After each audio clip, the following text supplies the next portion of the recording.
Now for today's quick shot of Sips, Suds, and Smokes. Welcome to the Suds podcast episode where everything good in life is worth discussing. I'm your hostess, good old gal Julieanna, and with me today is good old boy Dave. Hello, hello, hello. What a Aw, show tunes. How sweet. Well, today we're going to be discussing and tasting beers from the Sam Adams Winter Classics 12-pack. But first, this episode is brought to you by Stuff and Things. Do you like stuff? Do you need things? We have more stuff than anyone, and our things are very competitively priced. Come on down to Stuff and Things. Stuff and Things, Things and Stuff. Stuff and Things and Stuff and Things. Now with more stuff. The Sam Adams Winter Classics beers we'll be discussing today are Amber Bock, Oatmeal Stout, Chocolate Bock, and Old Fezziwig Ale. We'll be rating these beers today from 1 to 5, with 1 being a lump of coal, and 5 being that Red Ryder BB gun you've been begging for. Just don't poke your eye out, kid. Okay, let's get to the first beer. First one that we're going to talk about is the Amber Bock. Full-flavored, yet not heavy, this dark amber beer strikes a balance between robust and easy drinking. Inspired by its heartier Hellsbock cousin, love that one. This Amber Bock has a complex, lively flavor and is sessionable enough to enjoy throughout even the longest holiday party. You know how those are. Distinct notes of caramel with a touch of toffee and honey are balanced with a subtle hop character, crisp body, and clean finish. Enjoy it on its own or with your favorite holiday meal or dessert. This beer is a 6% ABV. So, good old boy Dave, what do you think of this? Well, I like it when the descriptions they put with beers are actually kind of match what I taste. And I got the caramel and the toffee, and you definitely get a little touch of honey in there. And I like the fact that they mentioned that it's sort of a scaled down Hellsbock a little bit, because that's kind of the impression I get from it. You know, it's like a session Helles. It is. It is. But it still is packed with a decent amount of flavor. Yeah. It's really, it's sweet, but it's not cloyingly sweet. Like it doesn't, you could keep drinking it. I definitely want to pair it with food though. I think you would need something kind of salty or savory a little bit. It would really make this beer kind of pop. Yeah, like a roasted meat of some sort. Yep. Yeah. Yep. It's a beautiful color. Nice. It's an amber, and it definitely has that look to it. Very clear. Good carbonation. Yeah, I like this beer, man. I think that I think Sam Adams got us off to a good start on this one. I believe so. And what did we rate this beer? We rated this Amber Bock a Suds rating of 3. Moving on, let's get all festive with the Old Fezziwig Ale. Spicy and bold, this festive ale is bursting with the flavors of the season. With a full body and spice, it'll help those long winter nights pass more quickly. The rich malt character creates notes of sweet toffee, caramel, and roasty chocolate, while classic holiday spices like cinnamon, ginger, and orange peel dance on the tongue, bringing with them a celebratory spirit of the season. This is a 5.9% ABV. And of note, for those of you who are wondering where they get their name from, Mr. Fezziwig is a character from the novel A Christmas Carol, created by Charles Dickens, to provide contrast with Ebenezer Scrooge's attitudes towards business ethics. Scrooge, who apprenticed under Fezziwig, is the very antithesis, sorry, my English is bad, of the person he worked for as a young man. Mr. Fezziwig is portrayed as a jovial, foppish man with a large Welsh wig. How do you know it's a Welsh wig? I don't know. I guess you'd have to be Welsh to figure that one out. You have to read the label. Maybe. So, in part 2 of The Christmas Carol, the ghost of Christmas Past takes Scrooge to revisit his youthful days in Fezziwig's world, located at the cusp of the Industrial Revolution. Dickens uses Fezziwig to represent a set of communal values and a way of life that was quickly being swept away in the economic turmoil of the early 19th century. Look at that Wow. for a history lesson. He's like saying, "Hey, Scrooge, man, just slow it down a little bit, buddy. You know, it's not all about the dollars and cents." Do you think Fezziwig ever ran into that little Dick? You know, the orphan from... Oh, wait, that was Oliver Twist. Sorry. I got my Dickens all mixed up. Okay, that's just bad. So bad. Okay, so let's talk about the beer. Sorry, Mr. Fezziwig went down the wrong pipe. So, you know, the thing about a lot of these Christmas ales that are spiced is they get a little heavy-handed with the spices. You know, they're like, "Oh yeah, we put a little sprinkle of cinnamon and some nutmeg and da da da da da," and all of a sudden you feel like you just inhaled a spice rack. Exactly. Yeah, and a sprinkle is like pounds and pounds of stuff. Right. To be fair, though, when you're making, how many ever hundreds of barrels of beer or whatever gallons, it's probably hard to kind of, scale up some of those spices. And sometimes it's hard to tell what they're going to do. But I think particularly with licorice and molasses, those are big kind of holiday spices. And those, Sure. the anise, see, I said anise, I said it the right way. Very good. Goes a long way. True. So this one they used, I think, orange peel, cinnamon, and ginger. And ginger particularly, and cinnamon too, really, are very strong flavored spices. Those flavors can definitely get away from you if you don't control them. Kind of like, never mind. So, I was going to make another little dick joke, but okay. I'm going to leave that kid alone. Yeah, all right. I think He's you been should through leave it. enough. He has. It's It's been- Christmas time. Yes, it's been a tough life. Okay. Okay, so back to the cinnamon beer. and ginger, two of my Yes. favorite dancers. So they're both spicy. Anyways, I think the thing I like the most about this beer is that I pick up all the flavors. I get the orange peel, and mostly in the nose. Like you were saying, you got the citrusy orange mostly in the nose, and the ginger kind of ties with that. And I really get the cinnamon more in the flavor, but none of it is overpowering the malts in the beer. No, this is, to me, one of the perfect spice beers you can have for winter. It is not overpowering. It's easy to drink, and you could easily drink a whole bottle of this and not feel like you need to. It's a spice beer for people who don't like spice beers. Exactly. Very approachable. And I think it would pair very well with food, too. I agree. I don't think it would overpower foods. That's the other thing with some of those beers is that you can't really even eat anything with them. It's almost like you have to just have them off by yourself after you eat or before or something. It's got to be its own thing because Sure. nothing will sit well with that. Maybe a big fruit pie or something, but...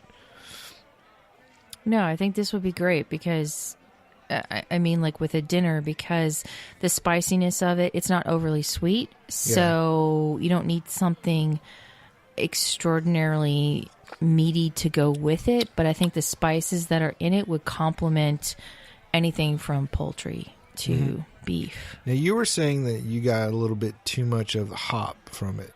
I did get a little hoppiness on it, which I thought was odd, but that's just me. Yeah, I think I didn't get too much. I think it's there. It's definitely there, but I think it helps offset some of the sweetness and the spiciness. There's that little bit of bitter there that kind of evens things out. But it does have a nice sweet finish to it, though, I thought. It does. So what do we give this beer? This beer, Mr. Fezziwig, we gave a Suds rating of 3. Good old Fezziwig. So far we've had an Amber Bock and a Fezziwig ale. Yes. Would you consider these winter classics? Fezziwig more than the Amber. I tend to think of Ambers as kind of fall beers, but I could see how you would enjoy it in the winter. Okay. We'll be back after this brief interlude. Hey, it's Rob Riggle. And Sarah Tiana. And you are listening to Wriggle's Pit. Yeah, and a ham horn. And we have a new podcast available on Apple Podcasts, podcast1.com, and the Podcast One app. If you love the show, share it with a friend and leave us a rating and review. Every Thursday, we're going to sit around and we're going to talk about the things that really excite us, like life, comedy, sports, a lot of sports. Ourselves. A lot of Sarah. Yeah. Oh, yeah. Kim Jong-un. Yeah. Whatever. It's going to be a lot of fun. I hope you join us. Welcome back, everyone. So this episode is a nice little 20-minute episode, and we're talking about Sam Adams Winter Classics. Yeah. Yeah. Winter Classics.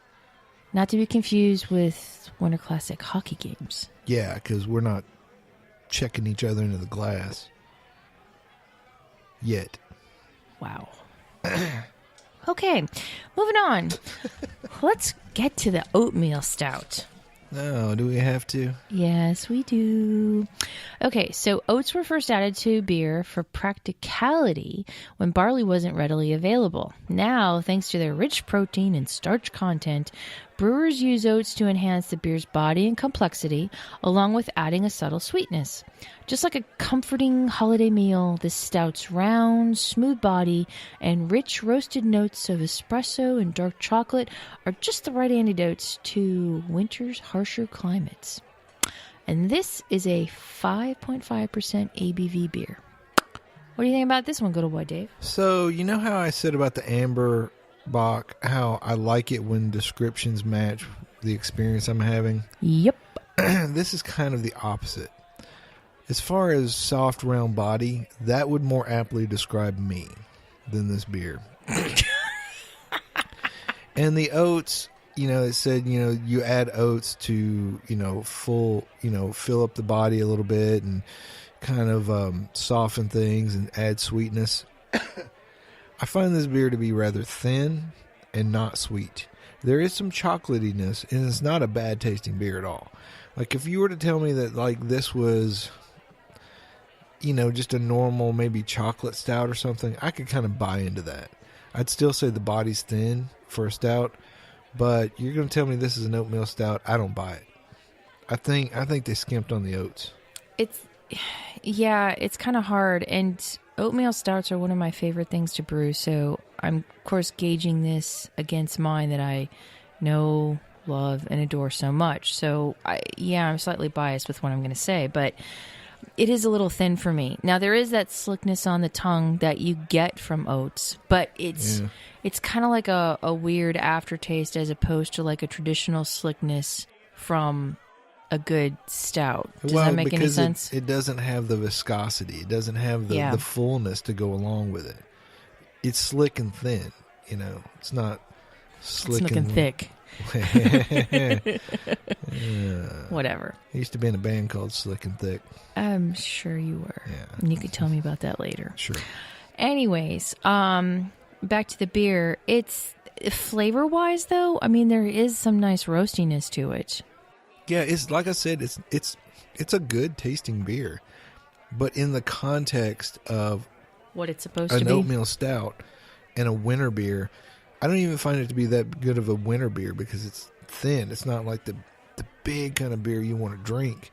When you tell me something's an oatmeal stout, I'm expecting big kind of full-bodied, fuller flavor, sweet. Some roastiness, but not even a lot of roastiness in an oatmeal stout usually for me, but that's just me. I don't know. Maybe you've spoiled me on oatmeal stouts or something. Maybe. You've ruined me for other oatmeal stouts. Maybe I have. So, what did we rate this beer? We rated the oatmeal stout a Suds rating of 2. Now, last but certainly not least is the chocolate Bock. Oh, man. Smooth, rich, and dark, with the robust flavor and creamy texture of chocolate. This subtly sweet brew is slowly aged on a bed of cocoa nibs from Madagascar, Ghana, and Ecuador. I used to know a girl from Ghana. Her name was Ria. But I'll let that. I think I need the sound effects. Thanks, buddy. Or would you prefer the booze? Anyways, those cocoa nibs are giving it notes of honey, chocolate, and vanilla. So this has an ABV of 5.8%. Good old boy Dave, what'd you think of this beer? This was definitely the best of the batch, in my mind. The name Chocolate Bock could not be more apt, in my mind. This thing is like drinking chocolate, and it is big. The body's luscious. This has the body that the Oatmeal Stout should have.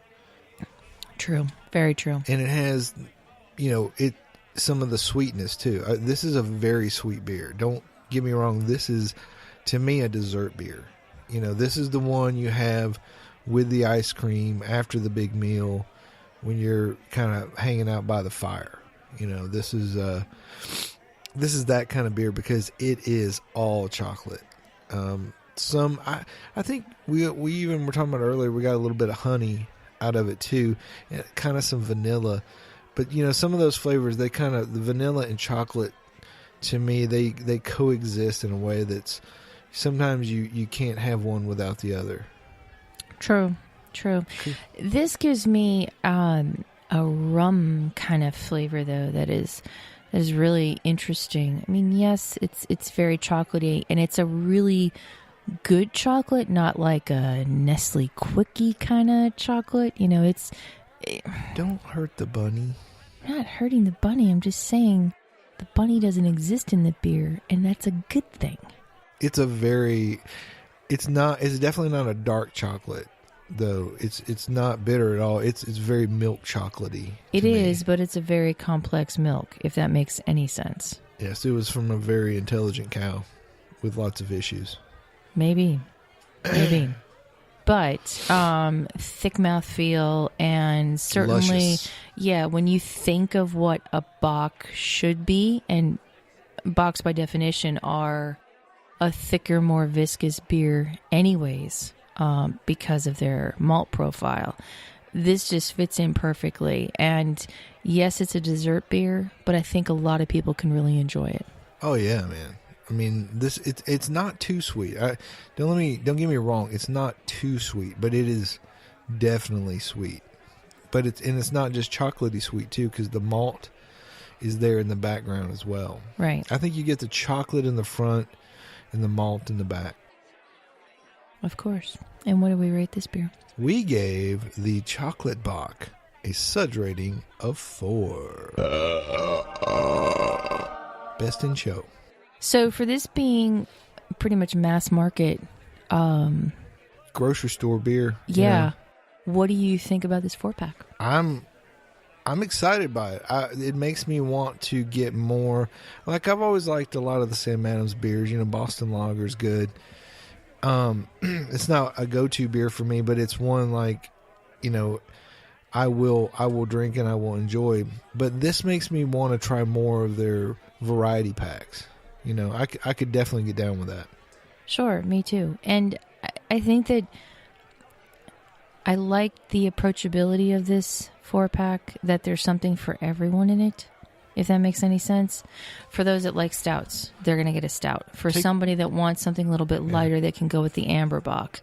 And then, deeper, richer flavors, you'll get one that's kind of spicy and then one that's kind of sweet as a dessert beer. And it's really, this is the perfect holiday. You could take it to an office party, office holiday party, or take it home for Christmas. Share it.